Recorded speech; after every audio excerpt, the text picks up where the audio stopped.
Hey, welcome to the episode. As you can see, this is all about performance, and I'm talking about the performance of you, the performance of your team, the performance of your business.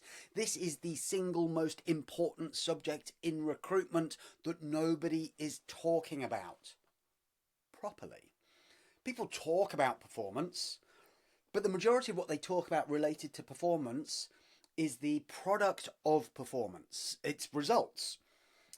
If you were to ask your manager, if you were to ask your team, you ask your colleague, hey, how are we performing?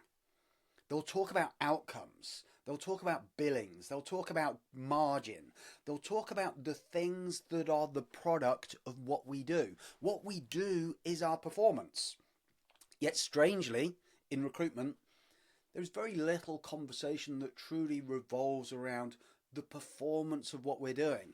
And performance is a behaviour. Performance is something that we do now that influences future results. Whether that is what we do now to influence tomorrow's results or what we're doing now to influence next week's results, it's how we start to take ownership of our behaviour, define what good looks like, and develop our capability to increase the probability of generating the result, whatever that result might look like. The new client win, the job filled, the retained solution being launched to the market and 50% of customers using it.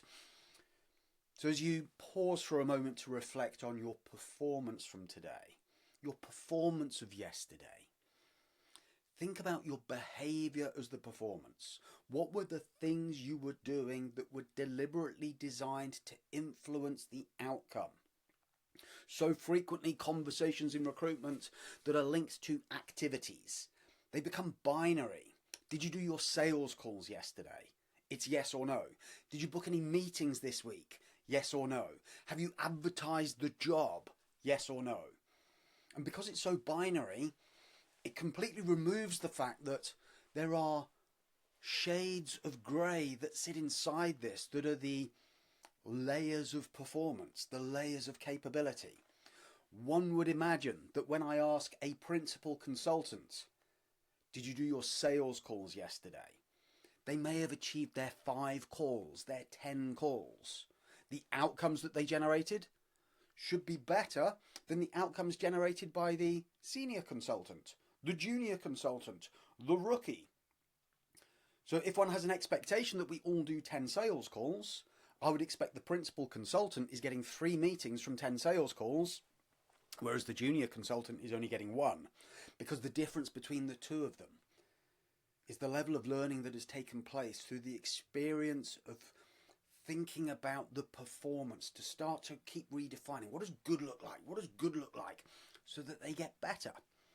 Unfortunately, in recruitment, plenty of people end up flatlining because they don't recognise the levels of performance that exist inside such a simple activity as picking up the phone and doing sales calls, or crafting a job advert designed to capture the attention of passive candidates, or engaging with a client when they're not hiring to sow the seed of the idea of working retained, and then watering that on a journey of 4 to 5 incremental steps so that when the moment arrives that they're hiring, they have this great idea that they would like to work retained.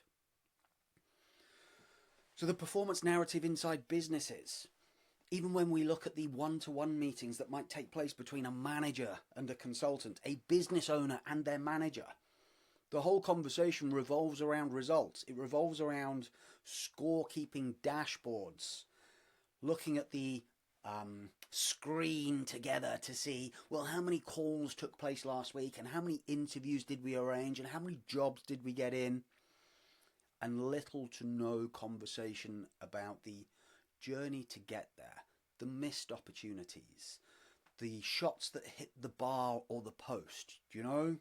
We just talk about what is visible, and that's the data. And if you are a scorekeeping manager working in a scorekeeping business, and performance isn't actually part of the narrative of a review, you'll even end up coaching people's results. You'll coach people's targets, and you'll miss the opportunity to coach their capability. And when people don't feel as though they are growing, when they don't feel as though they're developing, they start to drift. They're in danger of disengaging. Globally, we have an engagement issue with employees. And I believe that much of this is driven by a lack of conversation that revolves around the development of performance rather than the more fashionable thing to blame, which is the working from home kind of subculture that came out of COVID.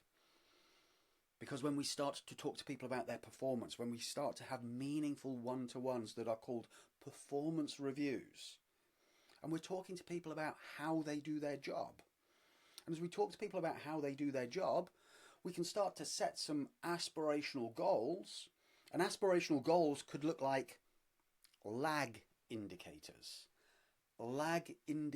of performance that suggest there has been an improvement in the performance on a consistent basis that has led to us achieving a particular result. So if we take something as simple as fill rate, the average fill rate for jobs for a specialist recruiter sits somewhere in the region of 25 to 30%. Average. There are definitely businesses that underperform that. I know recruitment businesses who have less than 10% fill rate, and strangely they're not bothered by it. They don't seem to mind the fact that 90% of their customers don't get what they want because they're making £4 million a year. It's a strange mindset, right? But they're so fixated on the result, they don't dwell on the performance. And they have managers in their business who do no managing because they are managers with a billing target, and all they do is bill and then coach other people's result number. Give them feedback on, you didn't bill enough. Oh, you billed well. And no real meaningful conversation and no desire to improve it, right? And totally their choice. But I also know other businesses where they are filling 80%, 90% of the jobs that they work on without it being all linked to retained business. So when we take something as simple as fill rate, right? When you report a fill rate for the last 90 days to say our current fill rate of jobs that we work on is 32%. So therefore we are outperforming the average by 2 percentage points. And you set a tone, you set a desire. Let's get this to 45%. The 45% is a lag indicator. The performance to get to 45%, which would be an increase on the 32% of an extra 13 percentage points, almost 50% increase. The performance that's required will revolve around a number of enabling factors. So if we are going to recalibrate, how do we increase our fill rate? We have to have a conversation about performance, and performance will revolve around how do we onboard a client before they give us a job? How do we qualify a job at the point of instruction to make sure that we are in a position to be able to find the right person and for the client to agree and to make it as frictionless as possible so that when we find talent, it converts immediately to interview? And then how do we engage with our candidates so that we start to increase the stickiness of this particular role by matching it at a deeper level to what they want, rather than simply being fixated on the tokens of recruitment that revolve around salary expectations, travel requirements in and out of office, and the duties and responsibilities. And we go deeper. We start to match humans to the right role rather than CVs to the right job description. So as the nuances of performance start to reveal themselves, the lag indicator is the fill rate. We need to make sure that we are talking every day in the business about what true performance looks like, how well we onboard our customers, how well we qualify these roles, how deeply we go through a process of assessment to be able to match the right humans to the right opportunities, and how we manage a process that is designed to deliver the outcome that the customer is looking for, and therefore by design deliver the outcome that we're looking for. So there could be 5 success metrics that sit inside the lead indicators. The lead indicators, the things that we do today that are most likely to influence the future big indicator, the lag indicator, which is fill rate. So if you're a manager, if you're a business owner, and you would like to see an increase in fill rate, and you keep on reporting fill rate to the team as a lag indicator without any conversation about the lead indicators that are required to track on a weekly basis to ensure that we are headed towards that move from that notional 32% fill rate to 45%, you don't have a performance culture in your business. You have a scorecard culture in your business. You have a results reporting culture in your business. And because of it, you may or may not hit the lag indicator. You won't discover if you've hit the lag indicator until it's time to report the lag indicator. And because it is a lag indicator, it's all too late. If you are listening to this at the time of publication, it's the beginning of November. There will be lead indicators that exist in your business that will tell you how well you will actually produce billings in January and February and March. They exist in your business today. And if you're not looking at the lead indicators to help you to create a healthier pipeline of future business, you're stuck in this month. You're stuck in a reporting cycle talking about what did we do today, what did we do yesterday, autopsying the past, autopsying a dashboard of numbers without seeing things being influenced. And this is where I get onto my L&D high horse, right? L&D is fuel for people. L&D is the fuel that people need to help them to be able to achieve the right level of performance that ultimately underwrites a consistency of results. When we help people to focus on what good looks like from a capability perspective, you take something that is currently considered in many recruitment businesses to be a binary activity. Sales calls. How many sales calls did you do yesterday? And how many jobs did you pick up? As if that is the only interlink between the input device, the sales call, and the output device, which is the job creation. If you actually drill down into the typical sales calls in a recruitment business, there is very little cause and effect between sales call and job at the point of the job coming in. The job is coming in on the back of probably 8 or 9 previous touch points, not the singularity of that one single sales call. And when that gets missed in the reporting, so we're not actually reporting how many jobs did we get in this week and how many touch points did it take to generate each of those jobs, so that as a business we could now say on average it takes 7.2 touch points to go from being prospect to first instruction. It's so difficult then to help people to get good, and we just drive a narrative of more calls, more inputs. The true performance, we could take a sales call and we could start to create levels of capability. Level 1 sales call, level 2, level 3, level 4, level 5, all the way up to level 10.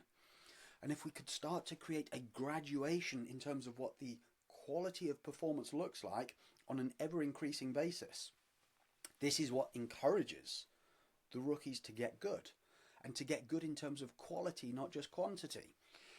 This is what it takes to help the mid-level performers to start to embrace the idea that you can get better.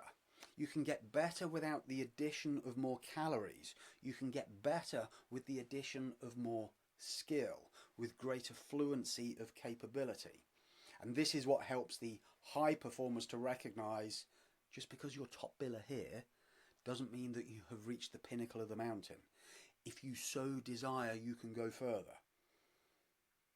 And when somebody recognizes they could go further because now I thought I was the best salesperson in the office. True, but I'm a level 6 sales practitioner with an opportunity to get to 7, to 8, to 9, to 10. It re-inspires, it reignites, it fuels people. So if in your business L&D is a reaction, and it is a reaction to things like jobs are down, I'm sure you've heard it, right? You may have even said it yourself. Guys, jobs are down. We need a sales day. And if we're going to have a sales day, let's have a refresher. Let's do some sales training. Everyone in the boardroom, let's go through the fundamentals of a sales call. We take people back to the basics as to what it looks like. We get people on the phone. We have a spike in activity. And then very little happens after it. People's perceptions, therefore, of the training and the sales day, it is a reaction to an event. And because it is a reaction to an event that the jobs are down, it makes everyone feel like pseudo-broken. Like there is some form of criticism taking place here. It's far less frequent that you'll hear, guys, we're doing really well on this indicator, so let's get together and let's level up. Because if we're good at this and we got great at this, it could become our primary route to market to help us to be able to dominate our space. Fuel. And we may also hear management say activity isn't where it used to be. We're not getting on the phone enough. We're not having enough conversations. We're not getting enough CVs out the door. We're not getting enough output. We need some training. Let's get an external trainer in. And an external trainer is brought in for one of the primary reasons that business owners like to do it. Well, I think it would be good to get you in, Jeremy, because maybe a third person's voice, somebody who has less of an agenda saying the same thing, could have a real impact. And I get it. I get the fact that a different voice might help. Does it really have that much more of an impact if it's the same thing? Let's really look at where these people are at. Let's look at what it is that they are doing that is generating results. Let's help to be able to enhance their skill set. Let's not start to see that L&D is an opportunity to fix broken people. Because I promise you, whether they say it to you or not, they will go into that room believing that the training is not for them. Because they're not broken. And because they're not broken, it must be for somebody else. And because they're not broken, and you're paying someone to come in and do this training, they're probably being asked to go into the room because it's nice to have a refresher. And then when there are like 10 people in the room and there's a trainer at the front like me who says, what do you want to get from today's session that is all about business development? Oh, I'm not really sure. I think I'm doing all right. Maybe just a bit of a refresher. Yeah, a refresher would be really nice. That person has no idea why they're in the room. That person has no understanding of their level of performance. That person has no genuine buy-in to why they should pay attention. And that person will leave with a book full of notes that will end up in a drawer and will probably quietly say to themselves, I knew all of that already. I am good. Right? And they think that knowing is the same as doing. And they think that knowing is the same as doing because there is never a narrative that exists inside the business about what did we do yesterday that moved the needle. The only narrative is how many of this, how many of that, and did you achieve this particular input? Did you advertise all of your jobs? Have you done your sales calls? How many interviews did you arrange? Never a narrative around what was the barrier to getting interviews on this particular job. What feedback did you get from the client as to why they chose not to interview 40% of the CVs that you sent? Which of the 3 different tactics that we've shared to help to be able to improve the performance of the conversion of CVs to interviews did you try? And what feedback did you get? So what have you learned from it? None of that happens. Because there isn't a culture of performance in the business, despite the fact the business believes that there is. So those 10 people that went into training, who then leave the room, believing that the training was for somebody else and it wasn't for them, they don't change. And this becomes the issue with L&D from a business owner's perspective. L&D isn't that effective because people get kind of jizzed and excited for like 24 to 48 hours and then it starts to dissipate. Well, that is a product of what you didn't do before the session. Because what you didn't do was help people to understand how they were performing. You abdicated it to somebody else because you wanted the trainer with that impartial third-party voice to help people to be able to see and understand the failings that existed in the processes that they were following, because there wasn't defined process and defined performance in your business, and it is too much to ask. So the event itself doesn't have the impact that you were hoping, and you look at the invoices, you consider the value of what's happened, and it creates a question mark. So however it is, you decide to interpret this. As an individual consultant, you own your performance. As a team leader, you own your personal performance as a leader, you own your performance as a manager, you own your performance as a biller, and you own the performance of your team. As a business owner, you own the performance of your organization, you own the performance of your leaders, you own the performance of your team. And if you haven't actually sat down to define what is good performance, what are the things that we actually measure, which of these are lead indicators, which of these are lag indicators, and which of these indicate nothing other than simply activity, you can redefine performance quickly. And if you want help with it, call me. I'm more than happy to help to be able to build performance cultures inside businesses, in organizations who are ready to truly embrace performance rather than consistently chase numbers. So I'll leave it with you to have a little thinky about your own performance, to start to define what good looks like in the key activities that you do, and perhaps come up with a better plan as to how you can start to drive a more meaningful narrative that revolves around capability, performance, and a little less conversation about the simplicity of results.